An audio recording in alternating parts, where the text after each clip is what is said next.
नमस्कार.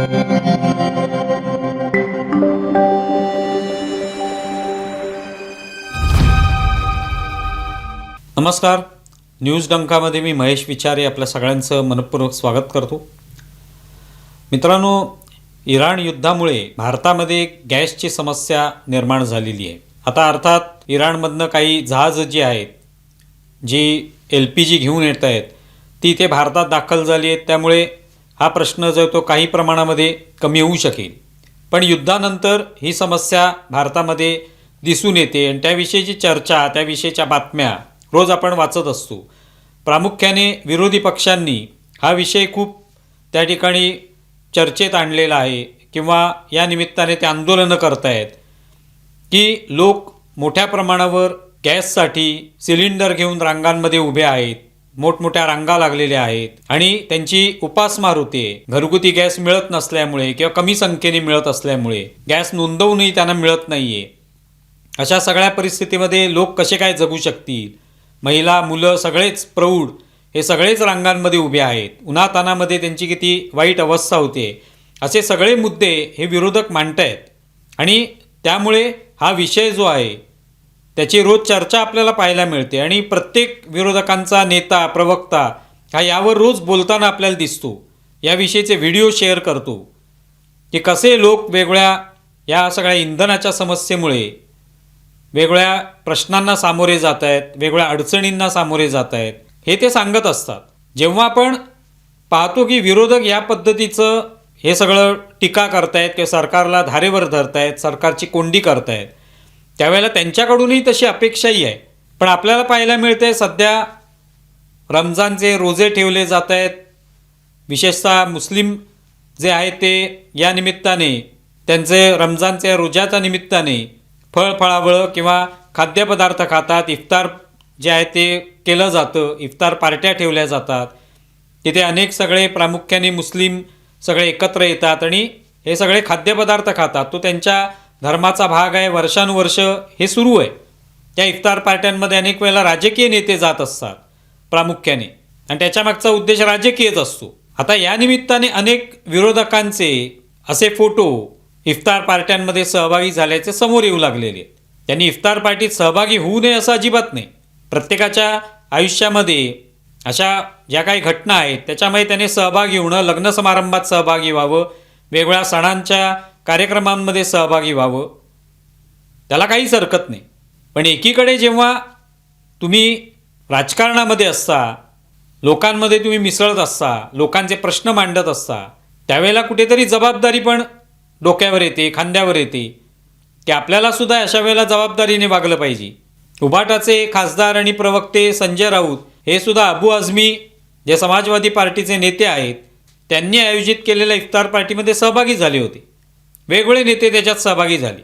त्या सगळ्या इफ्तार पार्टीचे वेगवेगळे व्हिडिओसुद्धा समोर आले. संजय राऊत कोणकोणत्या पदार्थांचा आस्वाद घेत आहेत वगैरे असे सगळं त्या व्हिडिओमध्ये दिसतंय. कोणते पदार्थ वाढले जात आहेत. मग प्रश्न मनामध्ये येतो की एकीकडे हेच सगळे विरोधक टीका करतायत की लोक बघा कसे रांगेमध्ये उभे आहेत, गॅसमुळे कशी त्यांची अडचण झालेली आहे, गॅसच मिळत नाही आहे, घरामध्ये जेवण कसं बनवणार, हॉटेल व्यावसायिकांना चुलीवर जेवण बनवावं लागतंय किंवा हॉटेलं बंद पडलेली आहेत, रेस्टॉरंट बंद पडलेली आहेत, ठेल्यावर सुद्धा जेवण बनवता येत नाही आहे, वडापाव बनवता येत नाही आहे. मग हे सगळे विरोधक जेव्हा इफ्तार पार्टीत जातात, त्या इफ्तार पार्टीमध्ये ज्या वेगवेगळ्या पदार्थांचा आस्वाद घेतात, त्यात फळं पण असतील आणि इतरसुद्धा पदार्थ जे बनवण्यात आलेले आहेत तिकडे, ते सगळे पदार्थ जे आहेत ते खाताना आपल्याला पाहायला मिळतात. मग तेव्हा प्रश्न येतो की मग हे पदार्थ तर काय चमत्कारातून तयार झाले नसणार, हे सुद्धा कुठल्या तरी गॅसच्या शेगडीवरच बनले असणार. मग अशा वेळेला प्रश्न निर्माण होतो किंवा विचारावासा वाटतो की मग एकीकडे आपली जनता किंवा आपले मतदार हे असे रांगांमध्ये उभे आहेत गॅसच्या शेगड्या घेऊन, त्यांना गॅस मिळत नाही आहे, तर आपण त्यांना गॅस मिळवून देण्यासाठी आधी प्रयत्न केला पाहिजे, त्यासाठी झटलं पाहिजे, त्यांच्या या अडचणी दूर केल्या पाहिजेत. पण ते कुठेही दिसत नाही. ती टीका फक्त होते की लोक गॅसच्या रांगेत उभे आहेत, सरकार काय करत नाही आहे, सरकारने काहीतरी करावं, सरकार अपयशी ठरलेलं आहे, ते ठीक आहे. पण ते सगळं बोलून झाल्यावर हे विरोधक जातात कुठे? इफ्तार पार्टीमध्ये. मग तिथे आणखी कोणती पार्टी असती, आणखी कुठलाही समारंभ असता, मग दिवाळीचा समारंभ असो का इफ्तार पार्टी असो का आणखी लग्न समारंभ असो, काही असो, पण त्या पदार्थांचा आस्वाद घेताना ते पदार्थ गॅसवर बनवले जात आहेत किंवा आपण ते पदार्थ जे आहेत ते खातोय, वेगवेगळ्या पद्धतीचे आपल्यासमोर पर्याय आहेत, त्या सगळ्या पर्यायांचा आपण उपयोग करतोय, मनसोक्त आपण खाऊन घेतोय. मग त्यावेळेला मनात विचार यायला पाहिजे की अरे इकडे बाहेर आपली जनता, आपले मतदार हे रांगांमध्ये तिष्ठत उभे आहेत, उन्हातानात उभे आहेत, महिला मुलं शेगड्या घेऊन किंवा सिलेंडर घेऊन तिथे उभे आहेत, प्रतीक्षा करतायत कधी आपल्याला गॅस मिळेल, कधी आपण घरी जाऊन अन्न बनवू, आणि आपण मात्र या सगळ्या वेगवेगळ्या पदार्थांवर ताव मारतोय. त्याचे व्हिडिओ काढले जात आहेत, शेअर केले जात आहेत, आपण त्याची मजा घेतोय, आनंद घेतोय. मग हा प्रश्न विचारला जाणारच. एखादा इथे सत्ताधारी पक्षातला व्यक्ती जर त्या पार्टीमध्ये गेला असता तर विरोधकांनी टीका केली असती की एकीकडे जनता जी आहे ती वेगवेगळ्या अडचणींचा सामना करते, त्यात होरपळून निघते, आणि तुम्ही मात्र सगळ्या जेवणाचा आस्वाद घेताय. असा सवाल विचारला असताच की नाही विरोधकांनी. मग आता विरोधकांनाही तो सवाल विचारला जाईल की तुम्ही हे काय करताय. मग निदान तुम्ही हे दाखवायला तरी नको की आपण हे जे करतोय ते, किंवा मग तिथे पार्ट्यांमध्ये सहभागी व्हायचं नाही की नाही जनता एकीकडे गॅसच्या रांगेत उभी आहे तर आम्ही कुठेही अशा पार्ट्यांमध्ये सहभाग घेऊन अशा जेवणाचा आस्वाद घेणार नाही, आम्ही आमच्या घरी काय जे काही मिळेल ते खाऊ. पण तसं होताना दिसत नाही.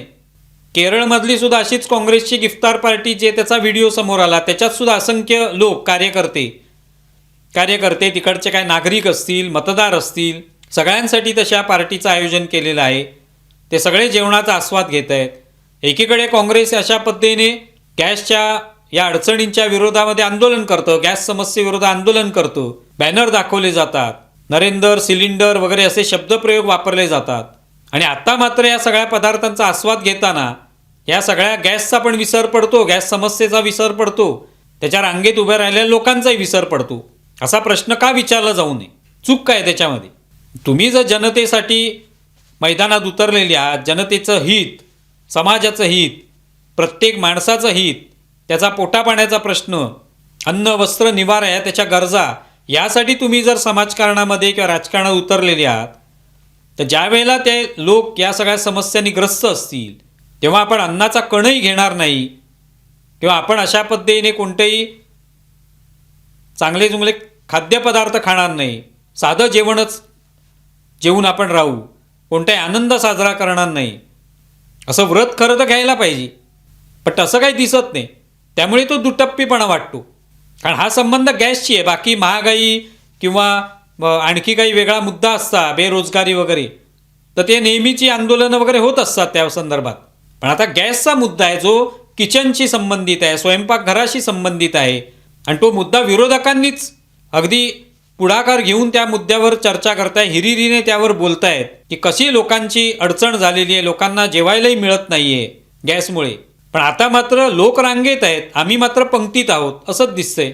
मग ते योग्य आहे का याचा विचार विरोधकांनी करायला पाहिजे, किंवा जो कोणी असेल, सत्ताधारी पक्षातलाही माणूस असेल त्यानेही तो विचार करायला पाहिजे. पण प्रामुख्याने विरोधकांचे व्हिडिओ समोर येत आहेत, त्या सांगावं की हे योग्य आहे की नाही. लोक एकीकडे गॅसच्या समस्येने ग्रस्त आहेत, त्याच्या रांगेमध्ये उभे आहेत, आणि विरोधक मात्र पंक्तीत किंवा बुफेच्या रांगेत उभे आहेत आणि वेगवेगळ्या पदार्थांचा आस्वाद घेत आहेत. यावर विचार व्हायला पाहिजे. तुम्हाला या संदर्भात काय वाटतंय जरूर सांगा. आमचा व्हिडिओ जास्तीत जास्त लाईक करा, शेअर करा, आणि आमचे यूट्यूब चॅनल सबस्क्राईब करा. धन्यवाद.